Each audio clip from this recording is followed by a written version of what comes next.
नमस्कार। पिछले वीडियो में हमने शब्द रूपों का सामान्य परिचय पढ़ा था।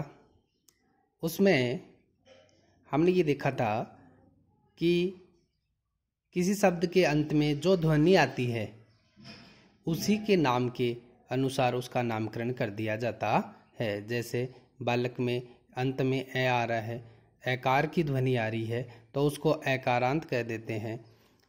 लता के अंत में आ आता है यानी आकार की ध्वनि आती है तो उसको आकारांत कह देते हैं। इसी प्रकार आज हम इस वीडियो के माध्यम से इनके अभ्यास प्रश्न हल करेंगे। देखिए, सबसे पहला प्रश्न है बालक। बालक के अंत में ए आ रहा है तो इनमें से इसको किससे मिलाएंगे? एकार से, एकारांत से। तो बालक को किससे मिला दिया हमने? एकारांत से। दूसरा शब्द है विष्णु। अंत में ऊ आ रहा है अर्थात ऊकारांत।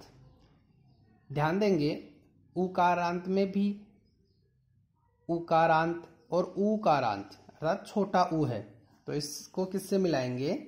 ऊकारांत से। इसी क्रम में जब हम आगे बढ़ते हैं कवि, कवि में ई की मात्रा छोटी है अंत में तो ईकार की ध्वनि आ रही है तो इसको किससे मिलाएंगे? ईकारांत से। लता, अंत में आ की ध्वनि आने के कारण आकार की ध्वनि आ रही है तो ये कौन सा हो गया?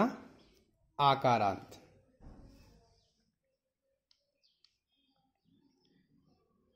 राम, राम में अंत में ए की ध्वनि आ रही है अर्थात एकार की ध्वनि आ रही है तो कौन सा हो गया? राम शब्द एकारांत। तो राम को किससे मिलाएंगे? एकारांत से।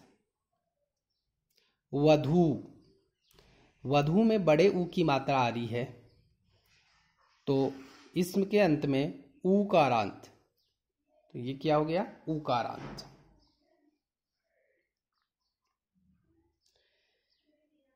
विद्यार्थियों, शायद आप पिछले वीडियो को स्मरण कर पा रहे होंगे।